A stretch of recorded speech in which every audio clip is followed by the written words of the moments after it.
Saya izin bertanya Buya, surat Al-Waqiah dibaca di waktu setelah asar, apa di waktu setelah salat subuh? Syukron. Wassalamualaikum warahmatullahi wabarakatuh. Tentang surat Al-Waqiah, riwayat tentang surat Al-Waqiah. Jadi kalau rinci secara ilmiah itu pelan-pelan. Ada satu riwayat man qara'a surata Al-Waqiah kulla yawmin lam tusibhu faqatun abadan. Imam Baihaqi meriwayatkan. Dalam riwayat Imam Tirmidzi. Imam Baihaqi ya. Baihaqi Tirmidzi. Yang jelas para ulama ahli hadis menjelaskan tentang adapun hadis itu adalah hadis yang dikatakan lemah. Membaca surat Al-Waqiah yang untuk dijadikan menjadi sebab dia terjauhkan dari kefakiran. Bunyi hadis seperti itu artinya, barang siapa membaca surat Al-Waqiah setiap hari maka tidak akan menjadi fakir selamanya. Kita harus percaya kepada ahli hadis yang mengatakan bahasanya riwayat ini adalah riwayat lemah. Tapi bukan berarti surat Waqiah nggak ada nilainya. Yang jelas Al-Quran. Nabi pernah menyanjung surat Al-Waqiah itu menjadi syayabatni, menjadi beruban aku. Akhirnya maknanya lebih khusyuk bisa. Syayabatni suratul Waqiah. Surat ini Hud. Syayabatni Hud telah menjadikan aku beruban surat Hud tentang kisah di dalamnya. Semakin ingat pada Allah. Suratul Waqiah wal mursalat wa idza syamsu kuwirat. Ini satu hadis itu sahih. Di Al-Waqiah disebut. Berarti di sini menunjukkan surat Al-Waqiah memang ada punya makna khusus bagi Nabi. Sehingga perlu mengulang-ulang surat Al-Waqiah agar semakin kita takut kepada Allah dan seterusnya. Kemudian biasanya dibaca setelah asar. Bagaimana itu semuanya? Memang waktu asar adalah waktu yang sangat tepat. Dalam satu hadis li'an aq'uda ba'da salatil asri. Jika aku duduk setelah sholat asar itu bersama ma'alladzina yadhkuruna Allah, atau kama qala Nabi, bersama orang yang berzikir menyebut nama Allah, hatta an taghruba syamsu, sampai matahari terbenam waktu asar. Ahabbu ilayya, lebih aku senangi min an u'tiqa arba'atan. Atau kama qala Rasul. Jadi kalau aku duduk setelah waktu asar, setelah sholat asar sampai maghrib, itu lebih kemudian aku menyebut nama Allah, berzikir, termasuk baca Al-Quran di dalamnya, itu lebih aku senangi, kata Nabi, daripada harus memerdekakan 4 budak. Sementara memerdekakan 4 budak itu pahalanya gede. Nah, tentunya lah ada hadis yang pertama, hadis lemah. Misalnya para ulama mengatakan hadis lemah, tapi kan juga seperti Ibnu Hajar Al-Asqalani, seorang Amirul Mukminin fi hadis, mengatakan bahasanya hadis lemah boleh untuk fadhail a'mal, untuk motivasi kita agar beramal. Boleh hadis lemah untuk motivasi kita. Maka boleh saja diseru, tapi dengan catatan tidak boleh mengatakan itu adalah hadis Nabi. Dibaca saja. Maka setelah mendengar hadis ini, jangan Anda menyalahkan orang baca surat Al-Waqiah. Hanya mungkin Anda memikir kira-kira lebih penting mana, aman yang lebih utama untuk aku baca. Sama kerjaan mudah menyalahkan itu adalah juga salah. Lalu kenapa para ulama menyuruh surat Al-Waqiah dibaca dan sebagainya? Terus motivasinya apa? Ulama itu ingin menjadikan umat itu punya kegiatan positif. Kalau bisa habis asar ini adalah ada kegiatan yang positif, jangan langsung balik lagi kerja, paling tidak untuk berzikir.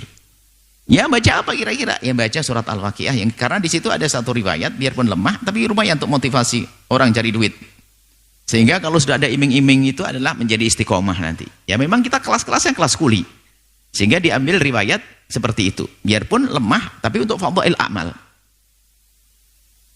Sehingga dibaca setelah asar untuk mendapatkan pahala zikir, pahala kemuliaan antara asar dengan maghrib, seperti itu. Jadi bagi yang membaca surat Al-Waqiah setelah asar atau kapan saja, itu tentunya adalah karena ingin memperbanyak membaca Al-Quran. Tidak ada larangan, ketentuan, tidak ada ketentuan kapan dibaca surat Al-Waqiah, Yasin, Al-Baqarah, kapan Anda baca akan jadi pahala untuk Anda. Jangan menjadi haram. Surat Waqiah dibaca setelah asar adalah bid'ah. Dari mana bid'ah? Wong baca surat Al-Waqiah kok bid'ah. Tapi kita sedikit tambahan ilmu bahwasanya mungkin selama ini kita dengar tentang keutamaan-keutamaan itu adalah tentunya tidak disandarkan kepada riwayat yang benar. Kecuali nanti gabungan dengan riwayat tentang keutamaan setelah asar, keutamaan Al-Quran. Coba keutamaan setelah asar ada, keutamaan Al-Quran ada. Kemudian kita terapkan ayat apa saja sebetulnya. Artinya yang melakukannya tidak boleh kita salahkan mutlak. Tidak bisa kita salahkan. Barangkali ulama yang mengajari baca surah Al-Waqiah, ya sudahlah Al-Waqiah. Apalagi maknanya itu adalah dahsyat agar kita semakin dekat kepada Allah. Lumayan seharian kerja cari dunia, setelah itu baca Al-Waqiah yang khusyuk biar ingat akhirat. Sah, motivasinya semacam itu. Ya ini adalah kejujuran ilmiah. Artinya ya sudahlah.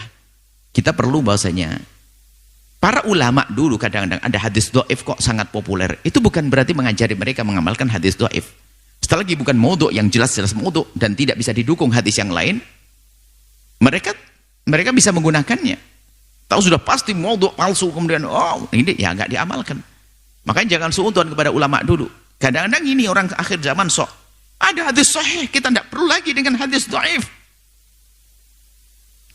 Anda tidak tahu gimana kisahnya kaum zaman itu.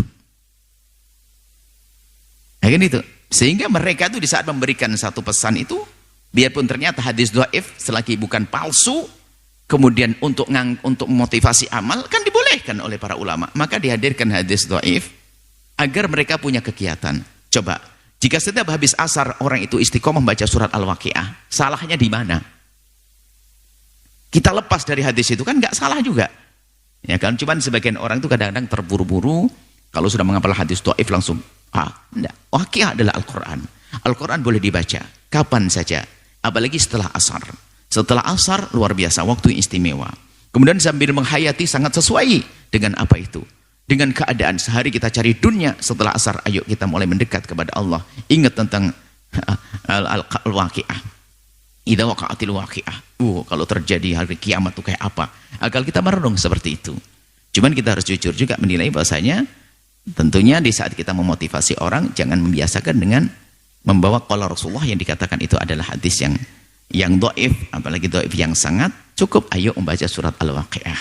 Selagi para ulama mengatakan hadis itu adalah dhaif, maka ya kita hati-hati. Karena begini juga.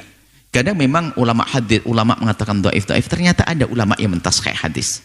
Bisa jadi yang kita temui adalah ulama yang mentad'if hadis, yang mengatakan hadis itu dhaif.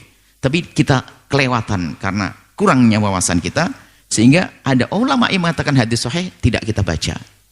Jadi tetap kita waspada, hati-hati. Memang selama ini mulai dari ulama-ulama kita tidak mengatakan ulama-ulama dari ulama yang katanya akidahnya beda. Enggak, muhaddis kita.